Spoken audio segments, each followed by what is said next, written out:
ओम नमो अरिहंताणं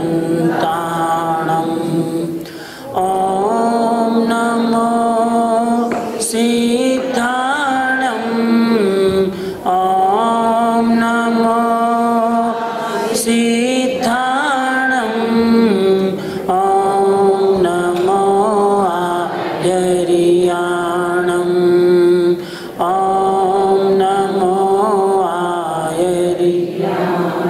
ओम नमो उवचायाणं ओम नमो नमो लोये सवसाहुणं नमो लोये सवसा एसो पंचन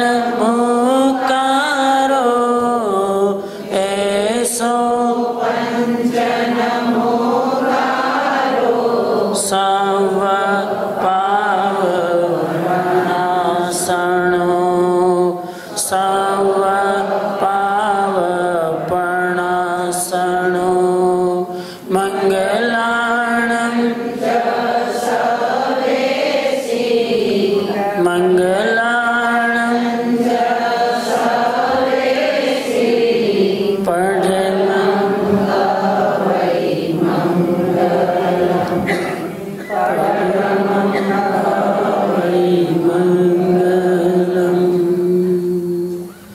प्रश्नोत्तर त्रीजो दिवस पर्युषणनो बपोरनो समय question answer please raise your hands and ask the question only one question one person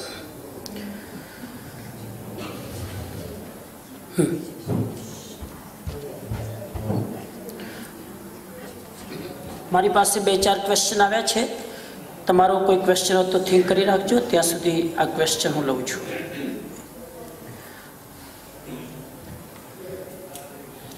जीव पहलो क्वेश्चन जीव जन्म थी भवी के अभवी होय जो हाँ तो तेना जीवन दरमियान सारा खराब अध्यवसाय थी अभवी भवी अने भवी अभवी बनी शके।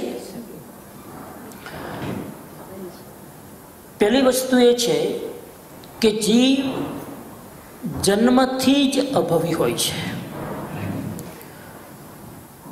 अभवी कोई कारण थी बनतो नथी,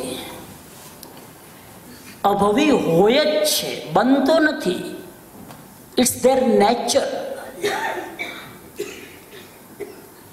सारा अध्यवसाय थी अभवी भवी न बनी शके, खराब अध्यवसाय थी अभवी भवी न बनी शके। अभवी हमेशा अभवी ज रहे, गमे एटला सारा के खराब कर्म करे। भवी हमेशा भवी ज रहे, गमे एटला खराब कर्म करे। अभवी अभवी जीव सातमी नारकी में जई सके, पण भवी जीव अभवी न बनी शके। भवी जीव भले सातमी नारकी में जाए पण क्यारेक तो आ अनंत काल चक्र में ये अवश्य मोक्ष प्राप्त करशे। एनो स्वभाव छे आत्मानो। जेम एक non living can not convert into living and one living can not convert into non living. एक जीव अजीव न बने, एक अजीव जीव न बने, एम एक अभवी भवी न बने, एक भवी अभवी न बने। तो आ बधु पुरुषार्थ करे, बधु पुण्य करे, एनु शुं? एनाथी स्वर्ग मळे, एनाथी देवगति मळे, एनाथी नवग्रह एक सुधी जई शके, पण मोक्ष न जई शके। आवो स्वभाव केम होतो हशे?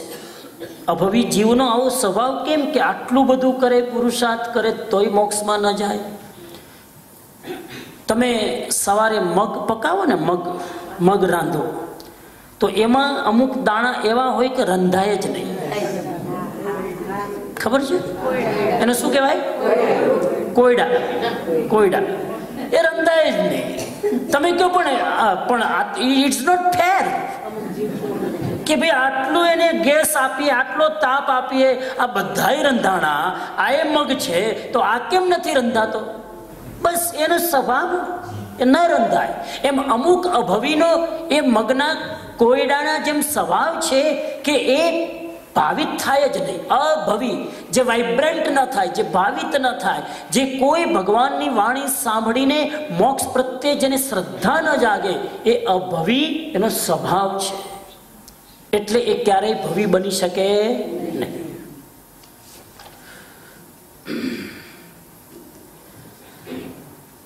ગઈકાલે તમે જણાવ્યું કે આયુષ્યનો બંધ મનુષ્યના તે વખતના ભાવથી બંધાય.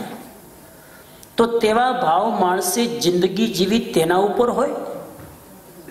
ત્રીજા ભાગમાં 2/3 ટાઈમમાં જેવા ભાવ હોય અથવા એના પછી જ્યારે પણ ભાવ હોય ત્યારે જો આયુષ્ય બંધાય તો એ પ્રકારે ગતિ થાય. તો શું આખી જિંદગી એવા ભાવ રાખ્યા હોય તો ત્રીજા ભાગમાં એવા ભાવ રહે કે અચાનક ત્રીજા ભાગમાં સારા ભાવ આવી જાય? બહુ ઇમ્પોર્ટન્ટ ક્વેશ્ચન છે, સમજવા જેવો. હકીકતમાં તો તમે આખી જિંદગી જેવા ભાવમાં રહેવાની કોશિશ કરી હોય, જેવી પ્રેક્ટિસ કરી હોય, જેવો સત્સંગ સ્વાધ્યાય કર્યો હોય તો તમે ત્રીજા ભાગમાં, હવે ત્રીજો ભાગ કયો હોય તો ખબર નથી. પેલો પ્રોબ્લેમ તો એ છે. ગૌતમ સ્વામીએ તમારા તરફથી પૂછ્યો તો મહાવીર સ્વામીને કે ભગવાન ત્રીજો ભાગ કયો એ બતાવી દો ને તો એ સમય હું માળા લઈને બેસી જાઉં. આ તમે ગોળ ગોળ કેમ વાત કરો છો? 2/3 પાર્ટમાં આયુષ્ય બંધાય, પણ 2/3 પાર્ટ કયો? ભગવાને કીધું એ જ જો હું તમને બતાવી દઉં તો પછી માણસ જિંદગીભર ધર્મ કરશે જ, એક મોમેન્ટે ધર્મ કરશે. એક ત્રીજો ભાગ અત્યારે પણ હોઈ શકે, એ ત્રીજો ભાગ સૂતી વખતે પણ હોઈ શકે, એ ત્રીજો ભાગ તમે માંસ ખાતા હોય ત્યારે પણ હોઈ શકે, એ ત્રીજો ભાગ કોઈ પણ સમય હોઈ શકે. કેમ કે આયુષ્ય કોનું કેટલું છે આપણે જાણતા નથી. એટલે આયુષ્યનો ત્રીજો ભાગ કોઈને ખબર નથી. અને કોઈને ખબર નથી એનો અર્થ એ થયો કે please every moment B aware. કેમ કે જે મોમેન્ટે તમારી અવેરનેસ તમે ચૂકો છો, મે બી એ જ ત્રીજો ભાગ હોય તો તમારી ગતિ બગડશે. એટલે હર ક્ષણ જાગૃત રહેવાની વાત છે. તો દરેક ક્ષણે માણસ જાગૃત રહે, અપ્રમત્ત રહે, ડિટેચ રહે, સારા પવિત્ર ભાવો રાખે. અને જેના હંમેશા પવિત્ર ભાવ હોય, સારા ભાવ હોય, રાગ દ્વેષ ઓછા હોય, અટેચમેન્ટ ન હોય, તો પછી શું ચિંતા આયુષ્ય બંધાવવાની? ગમે ત્યારે બંધાવો ને, આઈ એમ રેડી. તમારે ત્રીજા ભાગની ચિંતા કરવાની જરૂર નથી, તમારે સાવધાન રહેવાની જરૂર છે. સાવધાન રહો, ગમે ત્યારે આયુષ્ય બંધાય, શું ફરક પડે? પણ એક ઇન્ટરેસ્ટિંગ વાત કહી દો કે આયુષ્ય 2/3 ભાગમાં બંધાય, બરાબર? એટલે જનરલી, બાકી તો કેવલીને ખબર, પણ હું એટલો ઇશારો લોજિકલી વિચારીને કહું કે આમ એવરેજ જોવા જાઓ તો આપણું 80-90 વર્ષનું તો આયુષ્ય છે, બરાબર? એવરેજ. અપવાદ છોડી દો કે 100માંથી 1-2 આત્મા કોઈ કારણસર વહેલા શરીર છોડી દે. એવરેજ 80 યર્સ તો આપણી લાઈફ સ્પેન છે. હવે 80 વર્ષ લાઈફ સ્પેન છે તો ત્રીજો ભાગ કયો થયો? 2/3 ભાગ કયો થયો? લગભગ 50 આસપાસ, બરાબર? એનો અર્થ એ થયો કે એવરેજ 50 પહેલા તો આયુષ્ય બંધાતું નથી. એટલું પાકો થઈ ગયું એવરેજ. એનો મતલબ કે આપણે સંસારની બધી જ પ્રવૃત્તિઓ 50 વર્ષ પહેલા કરતા હોઈએ છીએ. મોજ મજા, પાર્ટીની, બહાર ને આ બધું 50 પહેલા. 50 વર્ષ સુધી તો બધું કરીને કંટાળા હોઈએ. હવે એમ થાય કે આ બધું કર્યું પણ સાચી શાંતિ ન મળી, એટલે હવે આપણે ભગવાનના રસ્તે જઈએ. અને 50 વર્ષ પછી તમે ટ્રેક ઉપર આવો અને પછી જ આયુષ્ય બંધા, તો શેની ચિંતા કરો છો? It make sense? હિસાબ થઈ ગયો. હા, હિસાબ થઈ ગયો. પણ તમે એ ફિરાકમાં ન રહેતા કે 50 વર્ષ સુધી તો સંસાર, કદાચ તમારું આયુષ્ય 40 વર્ષનું જ હોય, એ 5 માણસ અપવાદ છે, એમાં તમારો નંબર આવી ગયો તો હુ નોઝ? એટલે પાછું ફરી એવરી મોમેન્ટ સાવધાન રહેવાનું, બરાબર? હા, ત્રીજો ક્વેશ્ચન.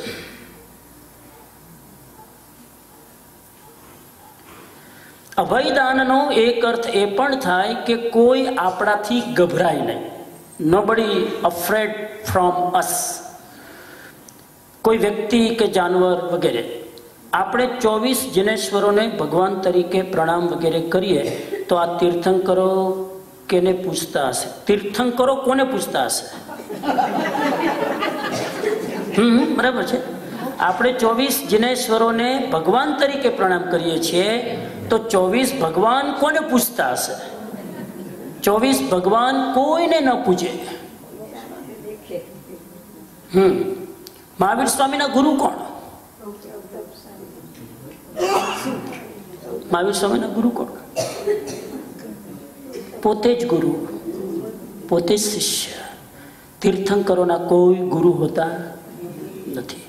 જન્મથી જ પોતે એક ક્ષમતા લઈને આવે છે તીર્થંકર બનવાની. એટલા માટે એવા લોકોને ગુરુની જરૂર નથી. સ્વયં બુદ્ધ હોય છે. જે સ્વયં બુદ્ધ ન હોય, પોતાના અનુભવથી જે પોતે જાગે નહીં, એને ગુરુની જરૂર પડે. એટલે 24 ભગવાન કોઈને પૂજતા નથી, આખી દુનિયા એને પૂજે છે. હા, 24 ભગવાન જ્યારે ભગવાન ન બને એના પહેલા આરાધના કરે. એ તો મેં તને કાલે કીધું ને, ધ્યાનમાં કરે, બાર ભાવના ભાવે, કાયોસક કરે, ચિંતન કરે. એ કેવળ જ્ઞાન પહેલા. કેવળ જ્ઞાન થઈ ગયું પછી એમને માત્ર લોકોને ઉપદેશ આપવાનો છે, પોતાને કોઈને ભજવાની જરૂર. કેમ કે પોતે કોઈને શું કામ ભજે? મોક્ષ તો હવે નક્કી થઈ ગયો, કેવળ જ્ઞાન તો થઈ ગયું. હવે કર્મ કોઈ છે નહીં. આ શરીરના જે કર્મ છે એ આયુષ્ય પૂરું થશે એટલે પૂરું થઈ ગયું. તો એને કોઈ ભજવાનું કારણ નથી, એટલે એ કોઈને ભજતા નથી. અને અભયદાનનો એક અર્થ બરાબર છે. અભયદાનનો મતલબ છે કે કોઈ જીવ મારાથી ગભરાય નહીં, અફ્રેડ ન થાય, ડરે નહીં. That's the અભયદાન.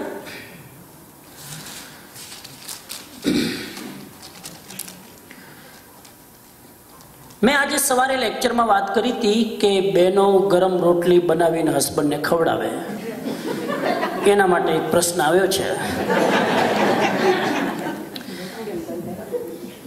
This country, men also assist women in housework.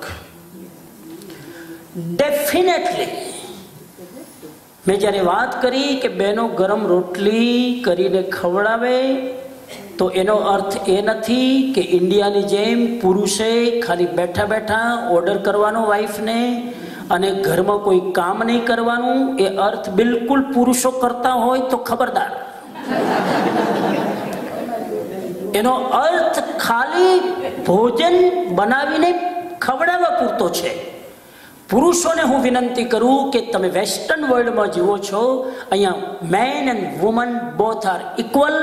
And that's why પુરુષે પણ જોઈએ કે રસોઈ બહેનો બનાવે, તમને જમાડે, પછી પ્લેટ તમે સાફ કરો, વાસણ તમે ધુઓ, વેક્યુમ ઘરનું ક્યારેક ક્યારેક મોકો મળે કરી લો, કપડાની ઇસ્ત્રી ક્યારેક ક્યારેક કરી લો, ક્યારેક ક્યારેક રસોડાની વ્યવસ્થા ઠીક કરી લેવાય. આ દેશમાં બે ઇક્વલ છે. એટલે મારો ઈશારો એ નથી કે બધું બહેન જ કરે ને ભાઈઓ ના કરે, એ વાત નથી. ખાલી રોટલી ખવડાવવા કે રસોઈ ખવડાવવા પૂરતી હતી. કેમ કે એ પુરુષો જો બેને ખવડાવશે તો મુશ્કેલ થશે. એટલે એ એટલું પૂરતી મેં વાત કરી હતી. એનો અર્થ પુરુષે કોઈ ઘરમાં મદદ નહીં કરવી એ નથી, બધી જ મદદ કરવી જોઈએ. ક્લિયર? તમે અહિંસાની વાત કરી. Please explain use of ant killer, paste killer and weed killer. આજે આપણે અહિંસાની વાત કરી સવારે, તો ઘણા લોકો ઘરમાં કીડીઓ ન થાય એટલે સ્પ્રે કરે, દવા છાંટે. ઘણા લોકો ખેતરમાં જે અનાજ પકવે દવા છાંટે. એનું શું કરવું? એવું છે કે બને ત્યાં સુધી એવી સ્થિતિ, એવી સિચ્યુએશન ઊભી નહીં કરવાની કે તમારે કીડીઓ પેદા થાય અને દવા છાંટવી પડે. બને ત્યાં સુધી એવી સિચ્યુએશન ઊભી ના કરો. બને ત્યાં સુધી, ઇફ ઇટ ઇઝ પોસિબલ. ઘરને નીટ એન્ડ ક્લીન રાખો જેથી કીડીઓ થાય નહીં. પણ છતાં બાય નેચર મે બી ત્યાં એનું વાતાવરણ એવું છે કે ગમે ત્યાંથી કેમ કે ફાર્મ હાઉસ હોય, બધા ખેતરની જગ્યા હોય, ત્યાં હાઉસો બન્યા હોય તો કીડીઓ નીકળે, ગરમીમાં નીકળે, બીજી રીતે નીકળે. તો શું કરવું? ઘરમાં આવવા દેવું? ઘરમાં આવવા દેશો તો તમારે ઘરની બહાર જવું પડશે. તો સ્પ્રે કરવું, સ્પ્રે કરો તો હિંસા થાય. તો વચ્ચેના રસ્તા કાઢી શકાય. બને ત્યાં સુધી કીડીઓ આવે નહીં, સ્ટેપ નંબર 1.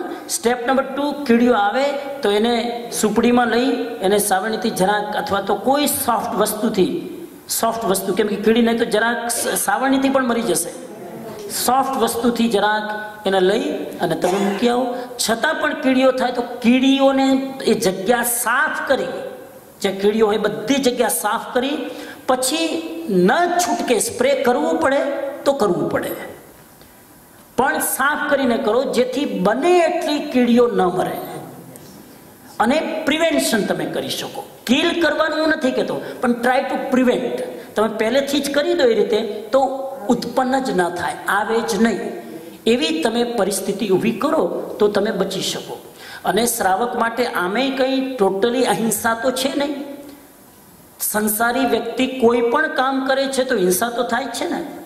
રસોઈ બનાવે તો હિંસા થાય, શાક સમારે તો હિંસા થાય, ગાડી ચલાવો તો હિંસા શેમાં નથી થતી? હિંસા વગર યુ કેન નોટ સર્વાઈવ. સાંભળજો, you can not survive without violence, but try to minimise the violence. જેટલું ઓછું કરવું પડે. સ્પ્રે કરતા હોય તો મહિનામાં તમે 5 વાર કરતા હોય તો 2 વાર કરો. બને એટલું ઓછું કરો, એવોઇડ કરો, અને જેથી કીડીઓથી પણ બચી શકાય અને કીડીઓની હિંસા પણ બને એટલી ઓછી થાય એનું ધ્યાન રાખવું જોઈએ. આ વિવેક ઉપર છે. એવી રીતે સ્પ્રે ખેતરમાં ને બધામાં કરવું પડે છે. એવા બધા બેક્ટેરિયાઝ હોય, બધું ખાઈ જાય તો સમટાઈમ કરવું પડે, પણ ભાવ ખરાબ નહીં રાખવાનો, હિંસાનો ભાવ નહીં રાખવાનો. જ્યાં કરવું જ પડે ત્યાં ચોઈસ નથી, જ્યાં બચી શકાય ત્યાં બચવું જોઈએ. કાલે એક ભાઈ ક્વેશ્ચન કર્યો હતો, રિલેટેડ ટુ ધેટ ક્વેશ્ચન, કે દેરાસરમાં પણ ઘણીવાર કીડીઓ થાય. મંદિરમાં ભગવાનને આપણે પ્રસાદ ચડાવીએ, ફળ ચડાવીએ, મીઠાઈ ચડાવીએ, ત્યારે પણ ઘણીવાર બહુ કીડીઓ થાય. પહેલી વસ્તુ સમજો કે ઓરિજિનલી તમે જાઓ 800-1000 વર્ષ પહેલાં, ત્યારે પૂજાની અત્યારે જે પદ્ધતિઓ છે એવી પદ્ધતિ નથી. આજથી 800-1000 વર્ષ પહેલાં ખાલી પુસ્તક વાંચી અને ભગવાનની પૂજા કરી લેતા, સ્તુતિ વાંચી અને ભગવાનની પૂજા કરી લેતા. પછી ધીરે ધીરે ભગવાનની બધા નવાંગી પૂજા ચાલુ થઈ, બધા અંગોથી પૂજા થઈ. ત્યારે પણ આજથી 1000 વર્ષ પહેલાંનો ઇતિહાસ જોજો, જૈન મંદિરમાં જિનેશ્વર ભગવાનની સામે પ્રસાદ ચડાવવાની પ્રથા નથી. આજે પણ નથી, પણ આ ચાલુ થયું છે. Is a copy of Hinduism. Hindu લોકો જે મંદિરમાં પ્રસાદ ચડાવે, અને હવે તો ઘણી જગ્યાએ હિન્દુ ભગવાન, જૈન તીર્થંકર બધા મિક્સઅપ થઈ ગયા. અહીંયા પણ મેં જોયું કે એનો મહાવીર સ્વામીનો ફોટો અને બાજુમાં રામ, બધું હવે કેમ કે બિકોઝ ઓફ મિક્સ કલ્ચરના કારણે sometime we have to do it, કરવું પણ પડે. તો આવું મિક્સ થઈ ગયું છે. ત્યાં આ પ્રસાદ ચડાવવાની પ્રથા આવી. એ પ્રથા ઘણીવાર હિંસાને જન્મ આપે છે. એટલે વિવેક રાખવો જોઈએ કે મંદિરમાં તમે ચડાવો, એની સ્વચ્છતા જાળવી રાખો, કીડીઓ કે જીવો ઉત્પન્ન ન થાય એનું ધ્યાન રાખો. અને શાસ્ત્રમાં, કોઈ પણ શાસ્ત્રમાં ક્યાંય લખ્યું નથી કે મહાવીર સ્વામી કે પાર્શનાથ ભગવાનની સામે તમે મીઠાઈ ચડાવો. વિતરાગ થઈ ગયા છે આપણા ભગવાન, જેને આ કોઈ વસ્તુથી કોઈ મતલબ નથી, છતાં આપણે બધું ચડાવીએ છીએ. એકચ્યુઅલી તો આપણા ભાવ ચડાવવાના છે, આપણી શ્રદ્ધા ચડાવવાની છે, આપણું સમર્પણ, આપણું સરેન્ડર, આપણી ફેઇથ એ ભગવાનને ચડાવવાનું છે. એના બદલે આપણે વસ્તુઓ ભગવાનને ચડાવીએ. આ પરંપરા, હું દેરાવાસીની વાત કરું છું, દેરાવાસી ટ્રેડિશન, સ્થાનકવાસીને તો કોઈ પેશન જ નથી. દેરાવાસીમાં પણ ભગવાનને મીઠાઈ ચડાવવાની પ્રથા નથી. જે ચડાવે છે ખોટું છે, અને કેટલા બધા જીવોની હિંસા એના નિમિત્તે થાય છે. ખુલ્લું રાખવાથી કેટલા બધા સમૂર્છિમ જેવો પેદા થાય છે. આપણો ધર્મ અહિંસાનો પહેલા છે, આ બધો પ્રસાદ ચડાવવાનો પછી છે. જ્યાં હિંસા થતી હોય એવી ધર્મ ક્રિયા કરવાની પણ ભગવાને મનાઈ કરી છે. હું તો અહીં સુધી પણ વિવેકથી તમને વિનંતી કરું, પ્રેમથી, મારા એક સારા ભાવથી વિનંતી કરું કે ધર્મમાં પણ વિવેક ન ચૂકો. ડેરાવાસી હોય, તમારી પરંપરા, તમારી ભગવાનની શ્રદ્ધાનું સન્માન કરું છું. આપણે ત્યાં મંદિરો છે એટલે તો જૈન ધર્મ બચ્યો છે.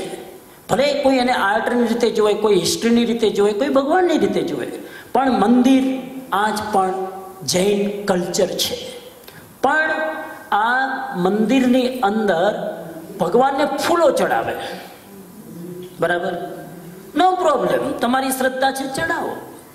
પણ જૈન શાસ્ત્રના સિદ્ધાંતો ખબર હોવી જોઈએ, તો તમે ઘણી હિંસાથી બચી જશો. ફૂલ ચડાવવાનો, આપણે એક તરફ કહીએ છીએ પર્યુષણના 8 દિવસ લીલોતરી ન ખાઓ, બીજી બાજુ આપણે કહીએ છીએ પર્યુષણના 8 દિવસ લીલોતરી ઉપર ચાલો નહીં. ગ્રીનરી ઉપર ચાલવાની પણ મનાઈ છે 8 દિવસ તો ખાસ. કેમ કે તમે ગ્રાસ ઉપર ચાલો તો પણ વનસ્પતિના જીવોની હિંસા થાય છે. સમજદાર માણસ 2 રસ્તા હોય, એક રસ્તામાં 2 મિનિટ વધારે લાગતી હોય રોડ ઉપર કોન્ક્રીટના, અને શોર્ટકટ સીધા લોનમાંથી જાઓ તો જલ્દી પહોંચી જાઓ. સમજદાર શ્રાવક હોય તો 2 મિનિટનો લાંબો રસ્તો લઈને જશે, બચશે. હવે જ્યાં આટલી વનસ્પતિની અહિંસાની વાત કરી, ત્યાં તમે પોતે તોડીને ફૂલ ચડાવો, એ ફૂલ તોડ્યું એ હિંસા ખરી કે નહીં? તમે ભગવાનને ચડાવો એની મનાઈ નથી, ફૂલ તોડવું એ હિંસા ખરી કે નહીં? 1 મિનિટ જૈનિઝમને બાજુમાં મૂકી દો, એન્વાયરમેન્ટ કે કોમન સેન્સ થી પણ વિચારો, ફૂલ તોડવું એ સારું કામ કે ખરાબ કામ? Forget the Jainism. એક ફૂલ, એક લાઈફને તમે ઉપરથી કિલ કરો છો, ધેટ્સ રોંગ. છતાં તમારી શ્રદ્ધા હોય કે ભગવાન પ્રત્યે ભાવ, ભગવાનને તો જરૂર નથી, તમને જરૂર છે. ફૂલ ચડાવો તો વિવેક રાખો. હવે એક ફૂલથી કામ ચાલતું હોય તો શું કામ આખો હાર? આપણે તે જૈન સાધુને, હિન્દુસ્તાનમાં નિયમ છે, જૈન સાધુને ફૂલોની માળા ક્યારેય સ્વાગતમાં ન પહેરાવે. શું કામ? કેટલા જીવોની હિંસા. અને એટલે જ જ્યારે ધર્મના અંદર વિવેક છોડીને બહુ હિંસા આવી ગઈ ને, એટલે જ પછી ડેરાવાસીમાંથી એક પરંપરા અલગ થઈ, એનું નામ સ્થાનકવાસી. એટલે જ સ્થાનકવાસી અલગ થવું પડ્યું. કેમ કે આટલી બધી હિંસા થવા લાગી. પછી લોકો ડેરાવાસી શું કે ભાઈ અમે તો ફૂલ નીચે પડે ને એ ચડાવીએ, અમે ફૂલ તોડતા નથી, પણ જે નીચે પડી જાય ને એ ચડાવીએ. સાંભળો તો હવે નીચે ચડે. ગુલાબનું ફૂલ ક્યારેય નીચે પડે નહીં. કોને સમજાવવા નીકળ્યા છો? ખરે પણ નહીં, પડે પણ નહીં, એના પાંદડા છૂટા પડે. આખું ને આખું ગુલાબનું ફૂલ નીચે ક્યારે પડેલું જોયું? પાલીતાણામાં સંખ્યા આટલા ફૂલો ચડાવવામાં આ બધા આવે ક્યાંથી છે? હિંસા છે. વિવેકથી કરવી પડે હિંસા. પહેલા એ વસ્તુ માનજો, ભલે તમે ભગવાનને ચડાવો છો, મારી શ્રદ્ધા છે, હું ભગવાનને ફૂલ ચડાવું તો જ મને આનંદ થાય, ચડાવો. પણ એટલું યાદ રાખજો, violence is violence, violence is violence. હિંસાને ક્યારેય અહિંસાનો ચોરો નહીં પહેરાવતા. હિંસા ઇઝ હિંસા. હિંસા ક્યારે અહિંસા થાય? ભલે ભગવાનના નિમિત્તે કરો, પણ એટલું યાદ રાખજો, હિંસા છે. તો તમે એના અતિરેકથી બચી જશો. આ વિવેક શ્રાવકે ચૂકવો ન જોઈએ. ક્લિયર? તો મીઠાઈ વગેરે ચડાવવા, અને તમને વળી એમ થતું હશે કે અમે જેટલું ચડાવીએ એટલે અમે વધારે ભાવનાવાળા. વાહ, ખાક ભાવનાવાળા. પ્લીઝ ડોન્ટ મિસઅન્ડરસ્ટુડ મી. ઘણા લોકોને એમ થાય કે ભગવાન પાસે એટલું બધું લઈ જાય. આટલું બધું લઈ જવાનો અર્થ જ એ છે કે તમે અંદરથી ખોખલા છો. તમે તમારી ભક્તિ ચડાવો ને, ભગવાનની સામે બેસીને સ્તવન ગાઈને આંખમાં 2 આંસુ કાઢો ને, ભક્તિ થઈ ગઈ. આટલી બધી વસ્તુ ભગવાનને જરૂર નથી. અને તમારી શ્રદ્ધા માટે આટલી બધી વસ્તુઓ ચડાવવી પડે, એ શ્રદ્ધામાં ક્યાંક ગડબડ છે. તમારી શ્રદ્ધા સાચી હોય તો ભગવાન પાસે 5 મિનિટ બેસી ધ્યાનમાં એનો ચહેરો જોઈ, એના ગુણોને યાદ કરીને ગુણો 2-4 જીવનમાં ઉતારી લો, થઈ ગઈ ભક્તિ. પણ વિવેક રાખવાનો. દેરાવાસીની પરંપરાને હું રિસ્પેક્ટ કરું છું. ફૂલ ચડાવો, વિવેક ચૂકતા નહીં, વિવેક ચૂકતા નહીં. જી બોલો, બીજો ક્વેશ્ચન. આ ક્વેશ્ચન પૂરા થઈ ગયા. જી બોલો ને, ઊભા થાવ ને સાહેબ, ઊભા થઈ જાઓ ને. Thank you. આપણે દેવ દીકરીઓને પણ માનીએ છીએ, ખરી રીતે આપણો હેતુ આત્મા અને મોક્ષમાં લઈ જવાનો. તો એમાં દેવ દેવીઓનું અસ્તિત્વ, એનું ઇમ્પોર્ટન્સ શું આવે છે? દેવ દેવીઓને પણ આપણે માનીએ છીએ, અને આપણે તો ભગવાનની આરાધના કરવાની છે, આત્મશુદ્ધિ કરવાની છે. તો એમાં દેવી દેવતાઓની આરાધના કરવાનો અર્થ શું? આ બધું કેમ?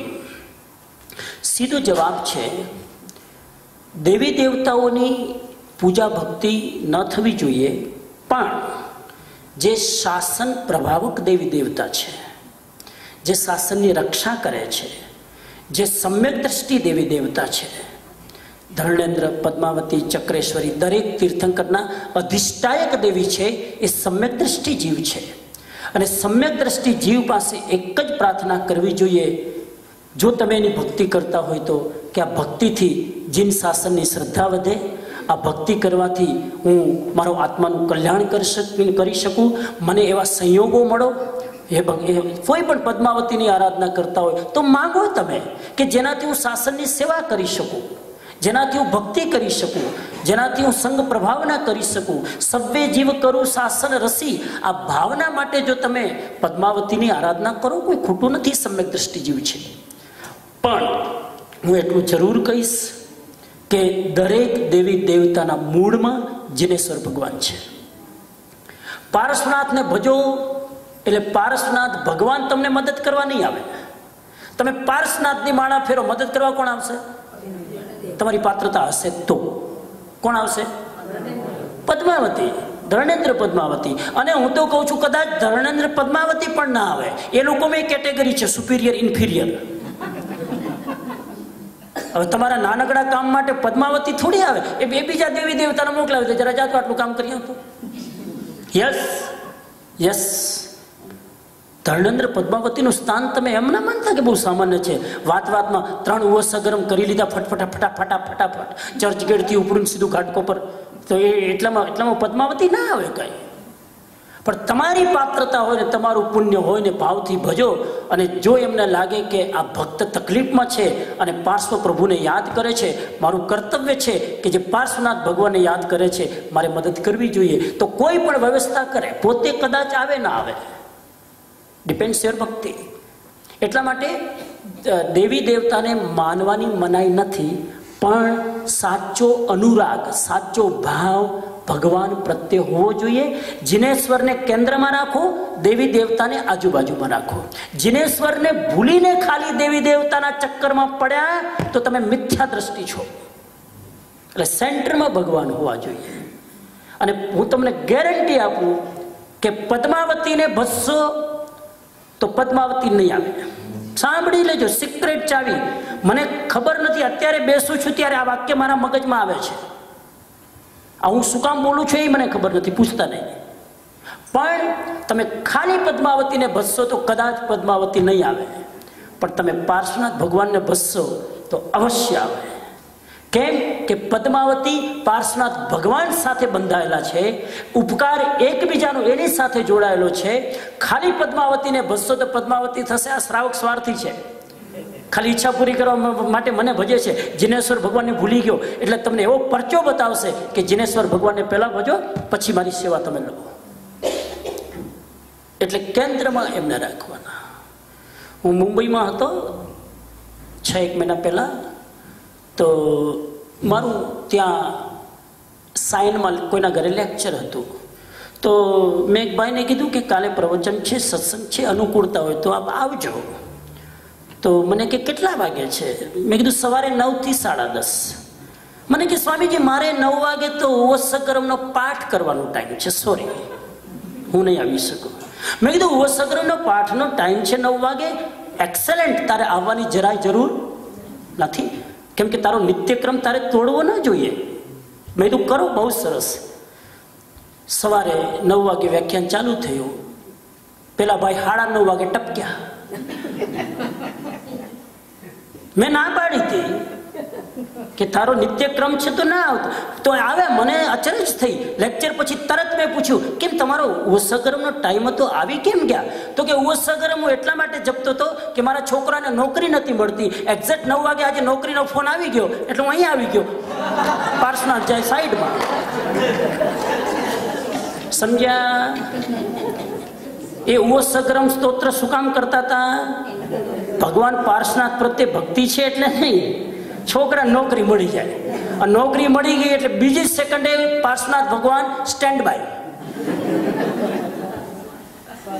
આ ભક્તિ નથી, આ સોદો છે, આ ધંધો છે. જી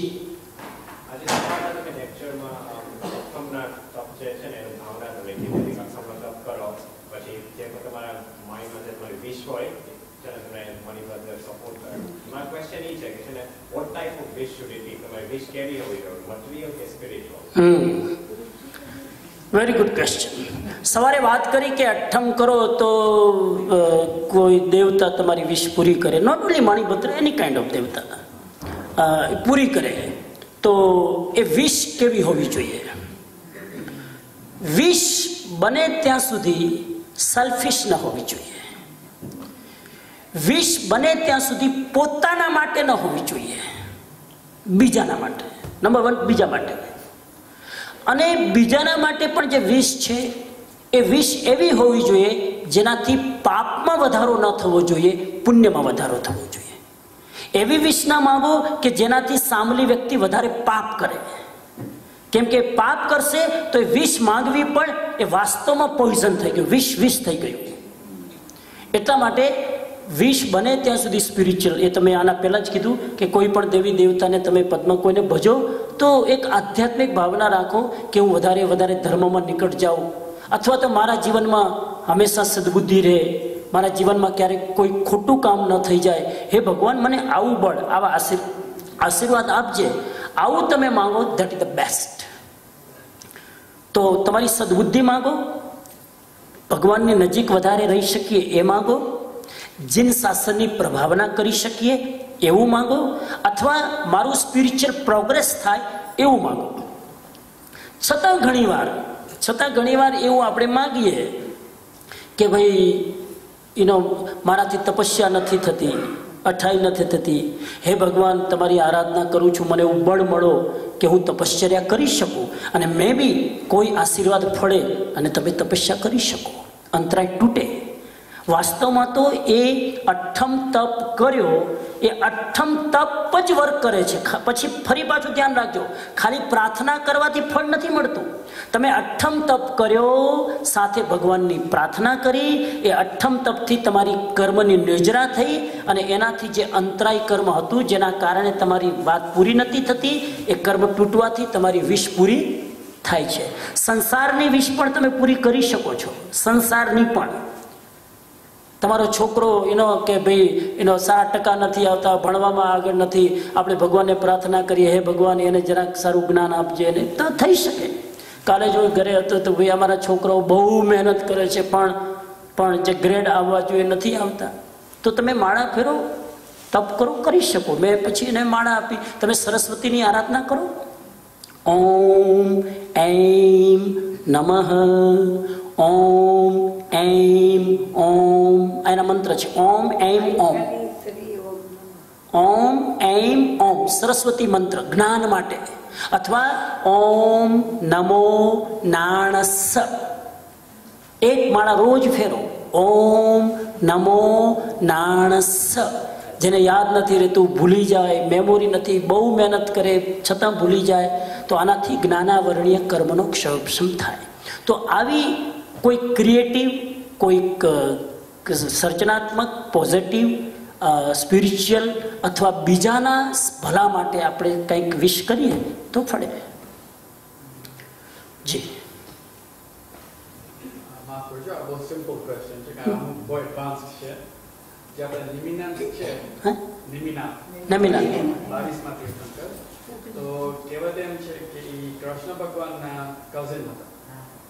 તો મારા કન્ફ્યુઝન છે જે આપણે તીર્થંકર કહે છે ઇનલાઇટન્ડ સોલ્સ, તો ક્યાં માણસ ક્યાં ભગવાન, કે આપણે કેવી રીતના તમારી પર ભગવાનનું ડેફિનેશન શું થયું? કારણ કે જ્યારે કઝિન હતા આપણે કૃષ્ણ ભગવાન કે છે, યુઝ ગોડ, અને ત્યારે નિમિત્તના માણસ હતા. તો આમાં you understand what I'm trying to say કે તમે રાઈટ. ઓકે, ક્વેશ્ચન છે કે નેમિનાથ ભગવાનની દીક્ષા લીધી, સાધુ બન્યા, એ સમયમાં દુનિયા તો એમ કહેતી હતી કે કૃષ્ણ તો કોણ હતા? ભગવાન હતા. તો એક ભગવાન, નેમિનાથ ભગવાન પાસે એક ભગવાન, બીજા, હવે આપણે તો ભગવાન જ માનીએ છીએ, બરાબર? કેમ કે આ પ્રસંગ કેવળ જ્ઞાન પછી છે. અને કઝિન બ્રધર એટલા માટે છે કે તમે કૃષ્ણને ભગવાન માનો, તમારી પરંપરામાં તમે માનતા હોય, કોઈ એમાં કોઈ ખોટું નથી, પણ કૃષ્ણ ભગવાન નેમિનાથ ભગવાનના સંસારમાં હતા ત્યારે કઝિન બ્રધર હતા. That's true, that's not the question. એનું આખું ડોક્યુમેન્ટ્સ, એનું બધું હિસ્ટ્રી બધું મળે છે, બરાબર? બંનેની લાઈફ મળે છે. દેવકીના પુત્ર કૃષ્ણ, દેવકીના બધા એમના સંતાનો હતા, કેટલા સંતાનોએ ભગવાન પાસે દીક્ષા લીધી, કૃષ્ણએ દીક્ષા ન લઈ શક્યા. એટલે according to Jain philosophy, Krishna's life is different.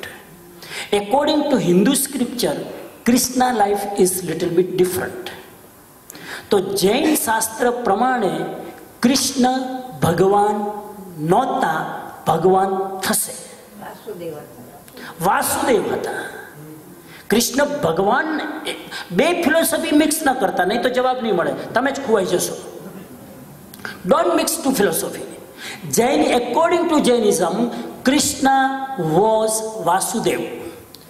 Vasudev means that's the title, like a student, like a teacher. Vasudev is the title. Baldev, Vasudev, Chakravarti આ ટાઇટલ છે. ચક્રવર્તી કેટલા થયા? 12 ચક્રવર્તી. વાસુદેવ કેટલા? એમાં કૃષ્ણ વાસુદેવ હતા.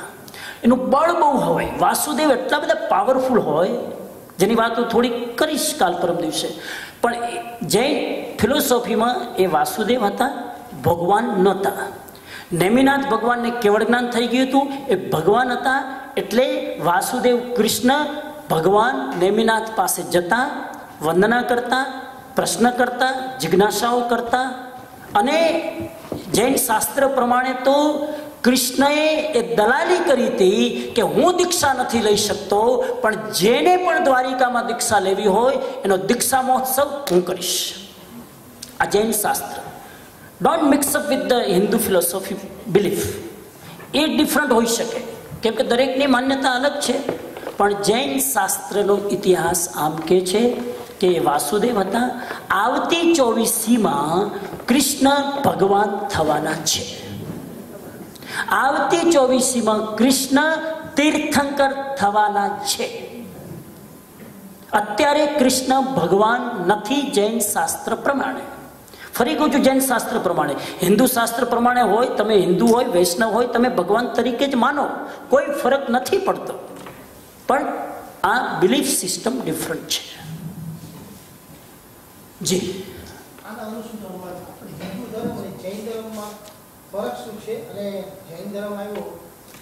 એક જ પ્રશ્ન.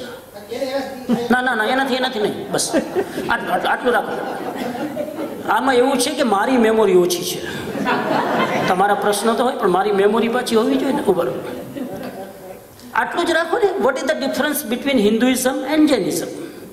બરાબર. હિન્દુ ધર્મ અને જૈન ધર્મમાં ફરક શું છે?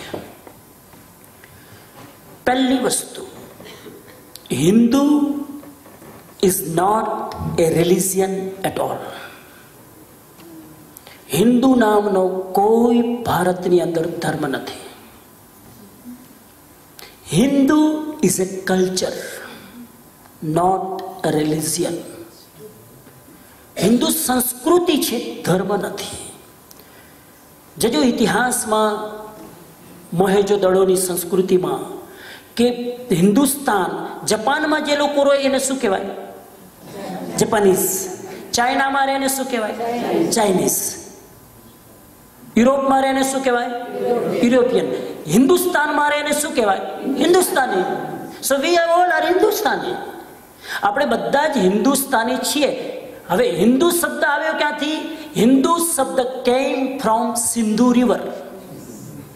સિંધુ નદીના કિનારે જે લોકો રહેતા હતા એ ધીરે ધીરે શબ્દ અપભ્રંશ થયો અને સિંધુ વર્ડ બીકેમ હિન્દુ. એ નદીના કિનારા ઉપરથી સિંધુ હિન્દુ બન્યું છે, એમાં કોઈ ધર્મ છે જ નહીં. અને પછી એ કલ્ચરના રૂપમાં ભારતમાં ડેવલપ થયું તો હિન્દુ કલ્ચર. હિન્દુ કલ્ચરમાં 3 રિલિજન છે. કેટલા? 3. વૈદિક religion, Jain religion, Buddha religion. These 3 are the religion in Hindu culture. 3 religion, all 3 religion believe the Hindu system of culture. We celebrate the Diwali, we celebrate the Navratri, everything, because it's our own country culture. પણ એમાં હિન્દુ ધર્મ નથી. હિન્દુ પરંપરાનો ધર્મ છે વૈદિક ધર્મ, જેમાં 4 વેદો આવ્યા. જૈન ધર્મ જેમાં 45-32 આગમ આવ્યા, અને બુદ્ધ ધર્મ જેમાં 14 આગમ આવ્યા. અને 14 આગમનું મેઇન આગમ એક કમ્પાઇલ કરીને બનાવ્યું જેનું નામ ધમ્મપદ. તો આ રીતે 3 ધર્મ છે. What is the difference between, ચલો હવે પાછો પ્રશ્ન પૂછશે, હું જ પૂછી લઉં. What is the difference between વૈદિક ધર્મ એન્ડ જૈન ધર્મ? Again the point is the same. તો ફરક શું છે? ફરક બંને કર્મમાં માને છે, બંને રીબર્થ રીઇન્કાર્નેશનમાં માને છે, બંને આત્મામાં માને છે. No difference. Only difference is philosophy. Philosophy એ છે, હિન્દુ માને છે કે એક જીવ જ્યારે કર્મોથી ફ્રી થાય ત્યારે એ બ્રહ્મમાં વિલીન થઈ જાય. બ્રહ્મમાં કોઈ પણ સોલ when become supreme soul, then that supreme soul do not have their own identity. That supreme soul mix with the divine power, that's called Brahma. એ બ્રહ્મામાં વિલીન થઈ જાય. They don't have their own identity. According to Jainism, when soul become a Tirthankara, not Tirthankara, soul become a Siddha, then that Siddha soul have a different identity.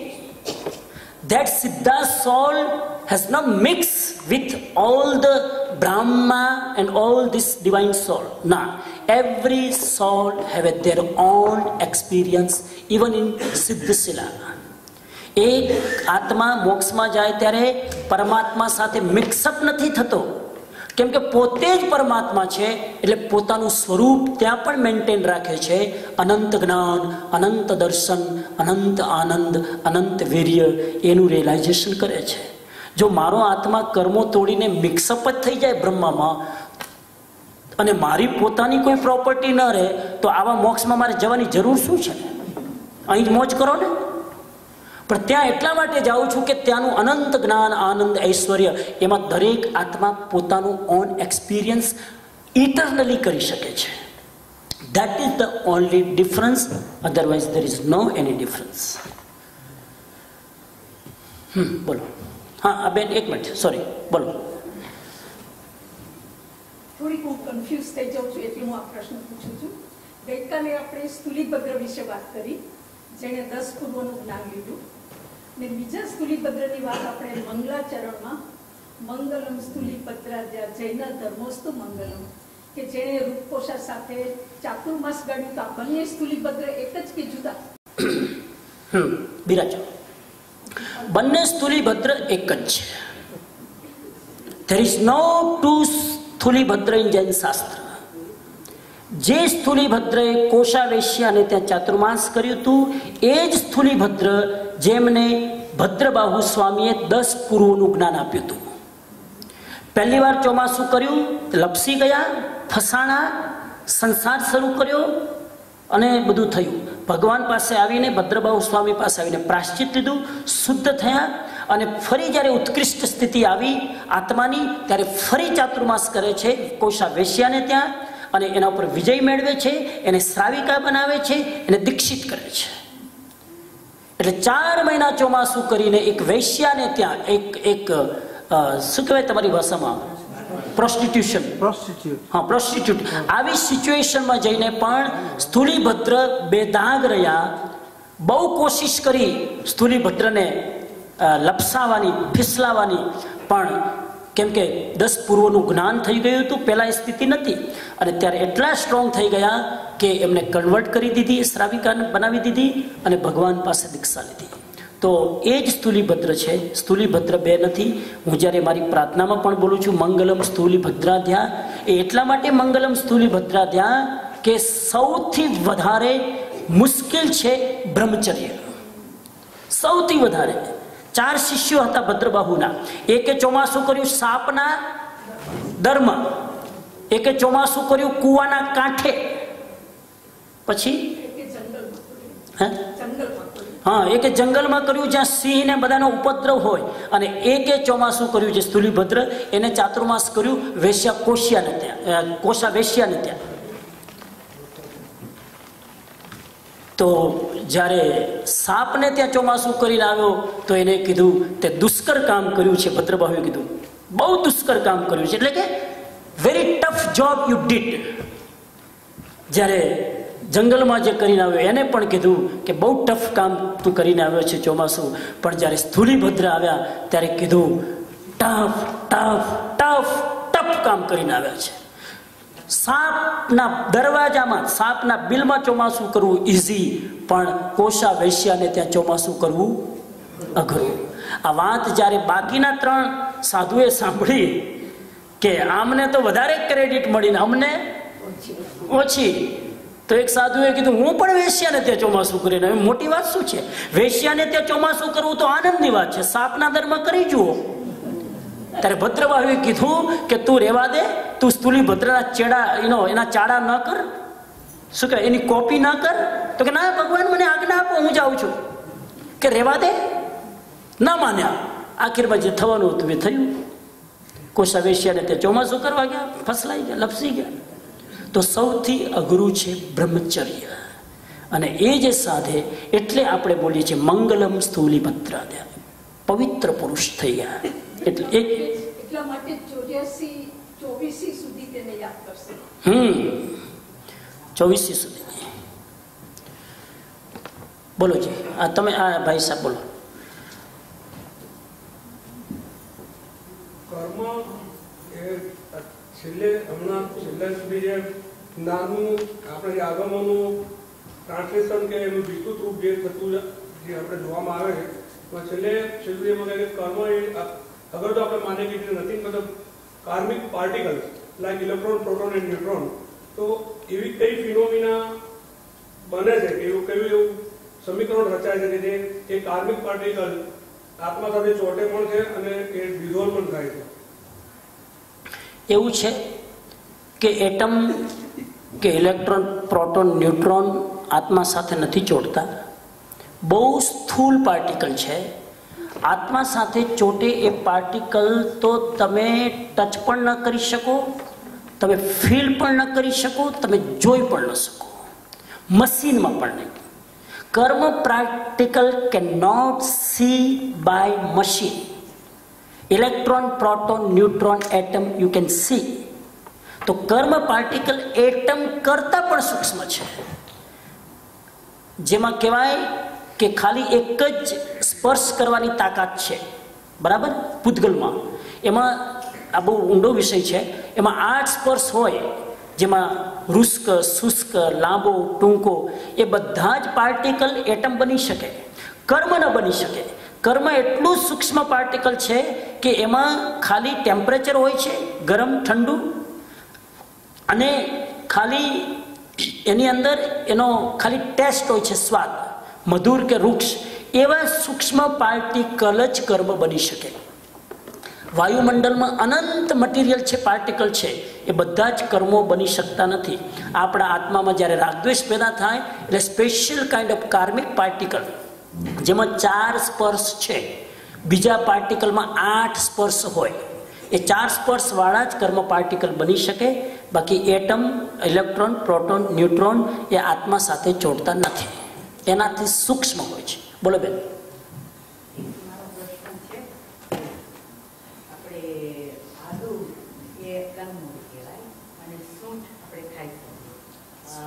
હળદર કંદમૂળ કહેવાય, પણ એ હળદર પણ આપણે ખાઈ શકીએ છીએ. તો એમાં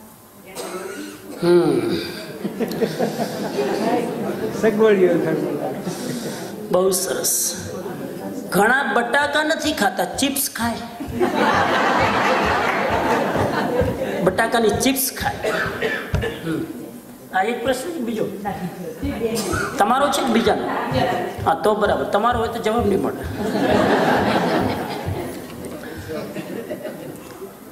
પ્રશ્ન છે કે ભાઈ આપણે આદુ નથી ખાતા પણ સૂંઠ ખાઈએ. આપણે લીલી હળદર કંદમૂળ ગણીએ ના ખાઈએ, પણ સૂકી હળદર તો આપણે રોજ ખાઈએ છીએ. છે તો કંદમૂળ, તો આવું કેમ? ઇન્ટરેસ્ટિંગ. આમ એવું છે, પહેલી વસ્તુ એ યાદ રાખો કે આદુ, હળદર, કેરેટ, ગાજર આ બધું જ કંદમૂળમાં આવે. હંમેશા પેલા પ્રિન્સિપલ સમજો. આ બધું જે અંદર ઉગે જમીનમાં બધું અંડર રૂટેડ ફૂડ કહેવાય, કંદમૂળ કહેવાય, જમીકંદ કહેવાય. ક્લિયર? એમાં આદુ હોય કે હળદર ગમે તે જમીનની અંદર, મગફળી, હા એ તમે ના બોલો, હું તમારા વતી બોલું. મગફળી એ કંદમૂળ છે, બરાબર? તો આ બધી જ વસ્તુઓમાં આપણે બટાકા છોડી દીધા, ડુંગળી છોડી દીધી, લસણ છોડી દીધા, આદુ ખાઈએ. ઘણા આદુ પણ ખાય છે. તમે તો હિંગની, સોરી આદુનું બીજું શું? સૂંઠ. આદુને સૂકવી નાખો એટલે સૂંઠ બને ને. હવે આદુ અને સૂંઠનું લોજિક એ છે કે આદુ લીલી હોય, ગ્રીન. આ ગ્રીન એટલે કલર નહીં. હા તો આદુ એ ફ્રેશ હોય, તાજી હોય, એ સૂકવી નાખો એટલે સૂંઠ બની જાય. જ્યારે સૂકવી નાખો ત્યારે એની અંદર જે અનંતકાય જીવો હતા એ બધા ડેડ થઈ ગયા. લીલું આદુ અનંતકાય છે, સૂકવી નાખો એટલે એના જીવો મરી ગયા, અથવા એને ગરમ કરી નાખો, જીવો મરી ગયા. હળદર લીલી છે, અનંત જીવો છે, એને સૂકવી નાખો, જીવો મરી ગયા. હવે જીવ ઓફિશિયલી તમારે જો કંદમૂળના ત્યાગ હોય તો હળદર, સૂંઠ આ કોઈ પણ વસ્તુ ન ખવાય.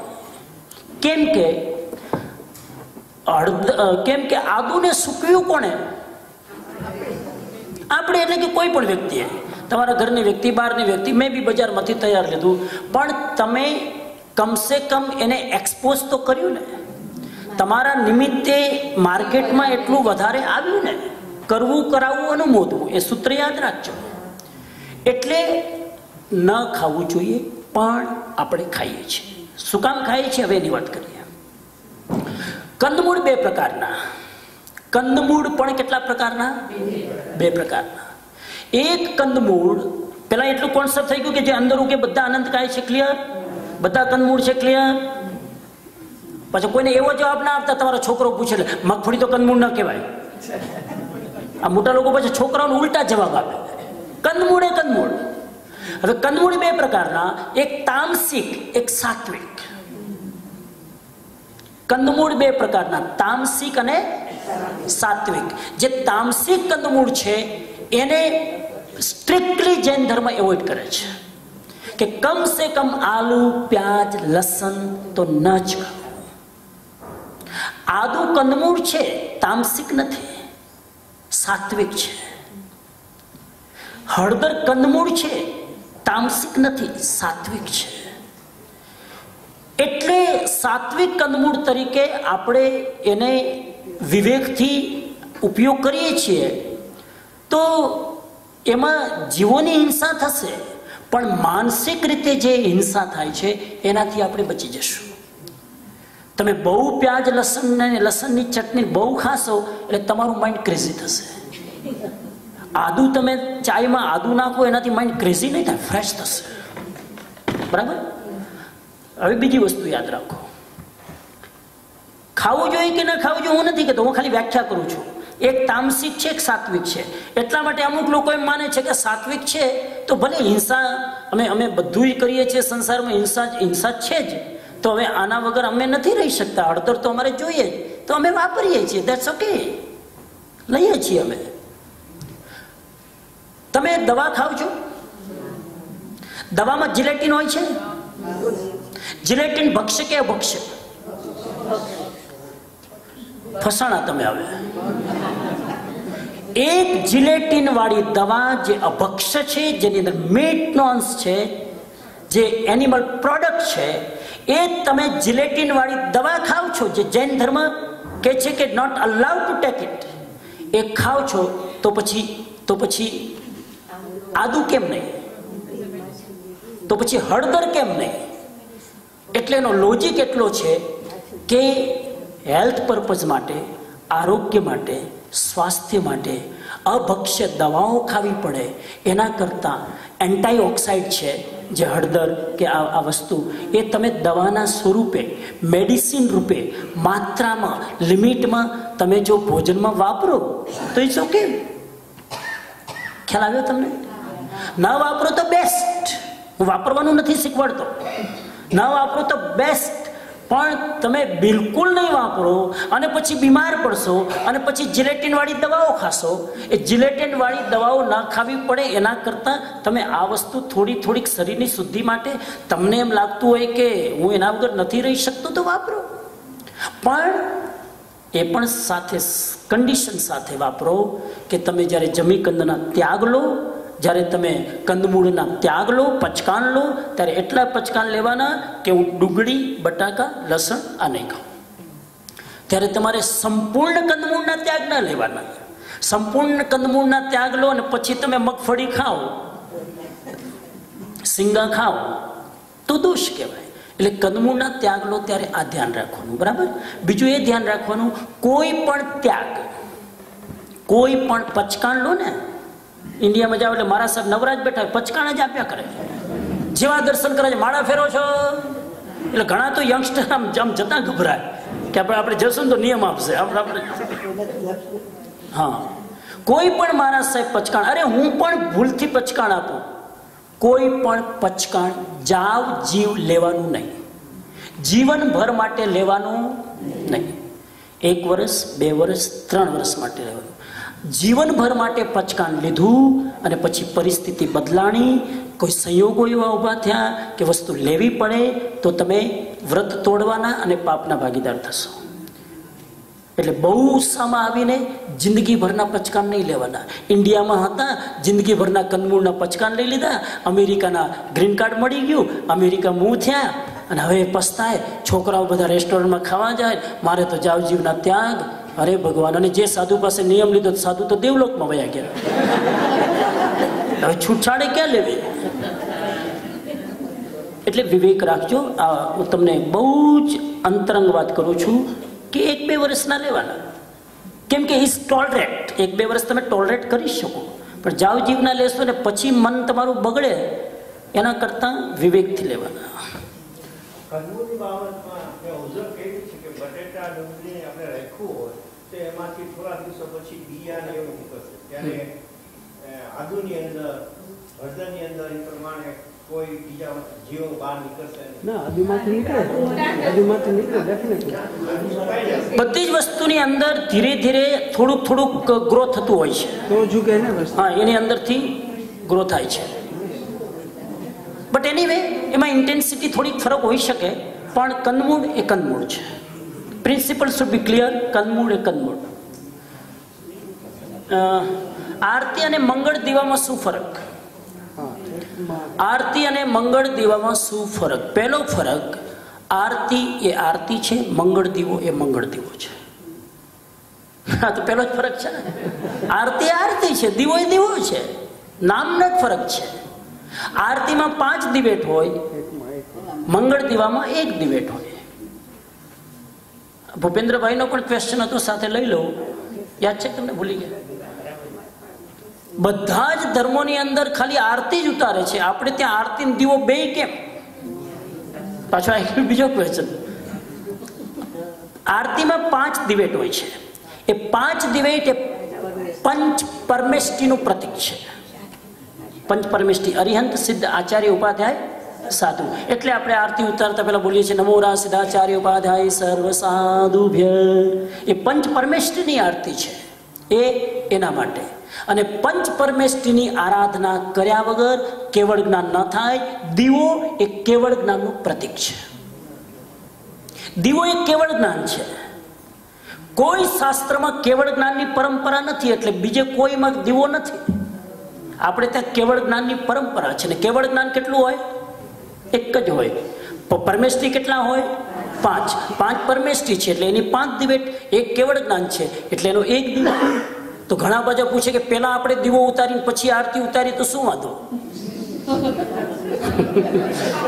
પંચ પરમેષ્ટિની આરાધના કર્યા વગર કેવળ જ્ઞાન ના થાય, એટલે પેલા પંચ પરમેષ્ટિની આરતી ઉતારો પછી કેવળ જ્ઞાનનો દીવો કરો. આ તો એવું થયું કે પેલા કેવળ જ્ઞાન થઈ ગયું અને પછી નમો અરિહંતાણમ નમો સિદ્ધાણમ પછી કરવાની જરૂર નથી. મેં હમણાં કીધું ને. એટલે પેલા આરતી આ ક્રમ છે, એ ક્રમમાં જ થવું જોઈએ. ક્લિયર? ઓકે, બોલો બેન. ઉભો રહો. આ બીજાને. હા, તમે રહો.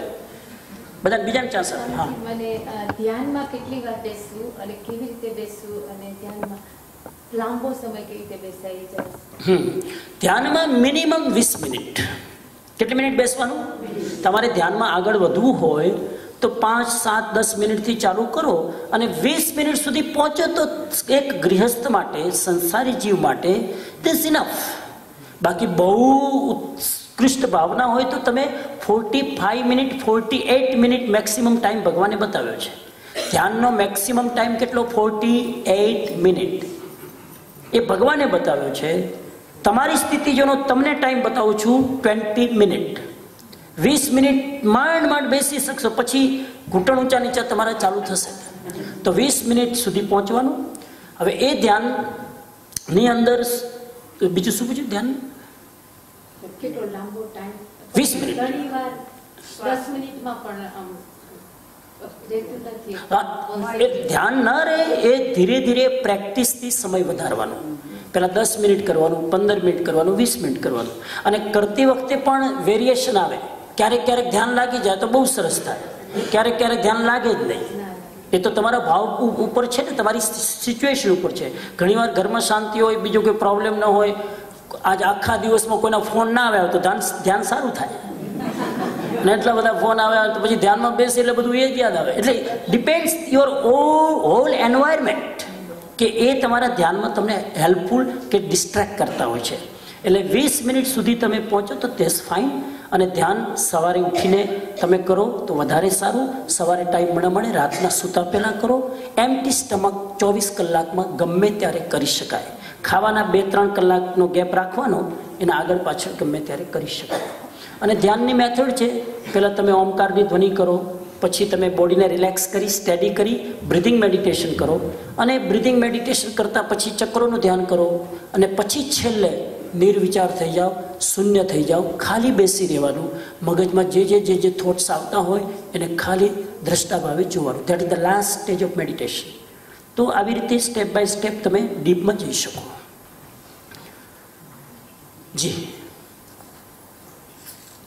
આરતી અને મંગળ દીવાના કનેક્શનમાં જ વાત છે કે આરતી અને મંગળ દીવો આપણે ઉતારીએ છીએ તો આપણે જૈન ધર્મની અંદરમાં આપણે આરતી કેમ લઈ નથી શકતા? જેમ બીજા ધર્મમાં આરતી આપણે લઈએ છીએ ઉપર, એમ આપણે કેમ? મને પેલા એ કહો ને, બીજા ધર્મ ઉપર લે છે, શું કામ લે છે? ના, એ તો ખબર હોવી જોઈએ ને લે છે. નથી લેતા એ પછી પેલા લે છે, શું કામ લે છે?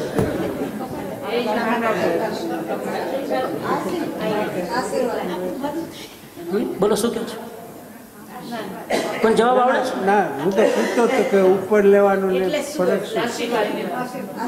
હા, આશીર્વાદ કોના? ભગવાન કે? હા, એવું છે કે આ એક ખાલી પ્રોસેસ છે. This is the process. આરતી થઈ જાય અને હવે જૈનોમાં લે છે એવું નથી. એકચ્યુઅલી ચાલુ થયું છે. મૂળ તો શું છે, આપણે બધા ગાડરીઓ પ્રવાહમાં છીએ. કોઈની પાસે માળા છે? માળા નવકાર મંત્રની માળા. હમણાં 1-2 બેન ગણતા હતા. લાવું જરાક હા મને માળા આપો. સોરી ટાઈમ થઈ ગયો, 2 મિનિટમાં પૂરું કરું. તો એકચ્યુઅલી એ બધું લેવાનું આપણામાં નથી લેતા અને બીજામાં લે છે, એ કંઈ એવું કંઈ ધેર ઇઝ નો લોજિક. પણ લેવાનો કોઈ અર્થ નથી, લેવાનો કોઈ મિનિંગ નથી. આરતી ઉતારી દીધી, ભગવાનને ઉતારી છે, પણ છતાં આપણે લઈએ છીએ તો એનો મિનિંગ એ છે કે જે આરતી આપણે ભગવાનને ઉતારી એટલે એ આરતી ઉતારવાથી ભગવાનના વાઇબ્રેશન, એ આરતી બોલવાથી એ આરતીની અંદર એના વાઇબ્રેશન આવ્યા અને પછી એ આરતી આપણે માથે ચડાવીએ તો એ ભગવાનના ગુણો આપણામાં પ્રવેશ કરે. એ ભગવાનના ગુણો આપણામાં આવે એટલે આપણે એને માથે ચડાવીએ છીએ. હિન્દુ ધર્મમાં કરે છે એનો મતલબ આ છે. આપણે નથી કરતા તો કોઈ જરૂર નથી, કરતા હોય તો એનો ભાવ આ છે. ઘણા લોકો માળા ગણે, આજે ઘણા ગણતા હતા, ચાલુ વ્યાખ્યાનમાં ગણતા હતા વ્યાખ્યાન, અને કદાચ ઘરે ટાઈમ નહીં મળે હોય, માળા ગણવાની અધૂરી રહી ગઈ હશે તો માળા ગણતા હશે. હું કોઈ આલોચના નથી કરતો, તમારો ક્રમ પૂરો કરવો જોઈએ, પણ માળા ગણતા હતા ને પછી માળા પૂરી થાય ને, અહીંયા પૂરી થાય એટલે પછી આજે આને શું કહે, ફૂમતું. આ ફૂમતાને આંખમાં અડાડે, આમ ચશ્મા હોય તો કાઢીને અડાડે. મારો પ્રશ્ન છે તમને, આ ફૂમતું આંખે શું કામ અડાડે છે? જવાબ આપો. કોઈ પણ બોલવાની છૂટ. જે આંખે અડાડે છે હાથ ઉપર કરો ઈમાનદારીથી. માળા ગણતી વખતે 1 2 3 4 5 શું કામ અડાડો? ઓહો, શું કામ અડાડો છો? હા, ખબર પડે કે માળા પૂરી થઈ, પેલું સ્ટેશન આવ્યું, 53 નંબરની બસ આવી, ઊભી રાખો. હા કરો કરો. બરાબર, આ ઉપરનો ગુરુ. અચ્છા, ગુરુના ચરણ સ્પર્શ કરે, બહુ સરસ. પછી બોલો, બીજા બોલો.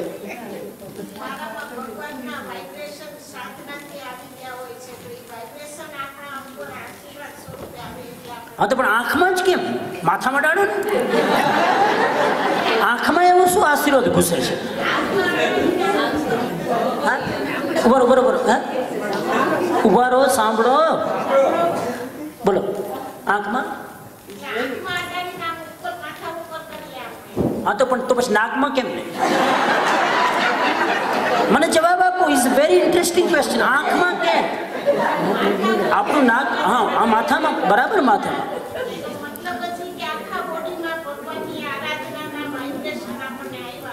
અચ્છા, માથામાં અડાડો, આખી બોડીમાં આવી ગયા.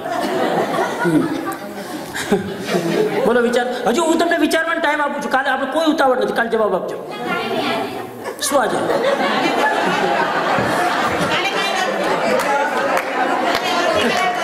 કાલે તમે નથી આવવાના? કાલે ક્વેશ્ચન આન્સર જો કે છે જ નહીં. હું તમારી ધીરજની કસોટી કરું છું. આ હા કાલે આપીએ. હા ઇલેક્ટ્રિશિયન આવે છે ભાઈ, પરમ દિવસે છે ને? હા ચલો ચલો ચલો. પણ આપણે રવિવારે ક્વેશ્ચન આન્સર છે ને? સોમવારે છે? હા તો સોમવારે કરશું ને. ત્યાં સુધી 2 દિવસ વિચારો. ચલો 1 મિનિટમાં આપી દઉં. ચલો 1 મિનિટ. ચલો 1 મિનિટમાં આપી દઉં. ચલો હા હાલો. હા ધીરુભાઈ સાંભળો, સાહેબ સાંભળો. આ આંખે અડાડવાનું કારણ શું છે? પેલું કારણ તો એ છે કે ઘણા માળા ફેરવતા હશે ઇન્ડિયામાં. આ ઇન્ડિયાથી જ આવ્યું છે અહીંયા, એટલે આપણે ઇન્ડિયા જઈએ. ઇન્ડિયામાં માળા ફેરવતા હશે, માળા ફેરવતા ફેરવતા ક્યાંક વળી આંખ ઉપર કે ક્યાંક વળી મચ્છર બેઠો છે, આમ કર્યું હશે, બધાએ ચાલુ કર્યું. નંબર 1. નંબર 2 આ ફૂમતું આંખે, આ તમે ખાલી એક જસ્ટ જોક કર્યો, પણ સાચી વાત એ છે કે આપણે આખી માળા ગણીએ, આખી માળામાં 108 મણકા છે. પંચ પરમેષ્ટિના 108 ગુણો છે. એટલે આપણે 108 મણકાની માળા ફેરવી. આખી માળા ફેરવ્યા પછી એ પંચ પરમેષ્ઠીનો આપણે ઉપકાર માનીએ છીએ કે હે ભગવાન, તમે અમારા પર ખૂબ ઉપકાર કર્યો છે. એના ગુણોને યાદ કરી આપણે એને નમસ્કાર કરીએ છીએ અને નમસ્કારથી આપણે આપણું મસ્તક ઝુકાવીએ છીએ અને મસ્તક ઝુકાવીએ એટલે ફૂમતું સહજમાં આંખે અડી જાય છે. અને હવે આપણે ગરદન ઝુકાવતા નથી, આપણે ફૂમતા ઊંચું કરીને અડાડીએ. That's the wrong. ફૂમતું ઊંચું નથી કરવાનું, ગરદન નીચી કરવાની છે. અને આમ તમે ગરદન ખાલી અડાડવાની જરૂર નથી આંખે. એક્ઝેક્ટલી સાંભળો, આંખે ટચ કરવાની જરૂર નથી. આ અહીંયા માળા પૂરી થઈ અને પછી આપણે એનો ઉપકાર સેવીએ છીએ. હે પરમાત્મા, હે પંચ પરમેષ્ઠી, તમારો અમારા ઉપર ઉપકાર છે ને મસ્તક આપણું નમસ્કારથી ઝૂકે છે અને સહજમાં આ ટચ થાય છે. પણ પછી ચાલ્યું બધા આમાં. Okay, sorry, 10 minute late. મિચ્છામી દુક્કડમ. જય જિનેન્દ્ર. અને બસ આપણે સાંજના મળશું પાછા. 8:15 વાગે પ્રવચન, 8:15 થી 8:45, ત્યારબાદ ભક્તિ સાંભળીએ. માંગલિક. સ્વામી એક મિનિટ ટેસ્ટ કરી લો.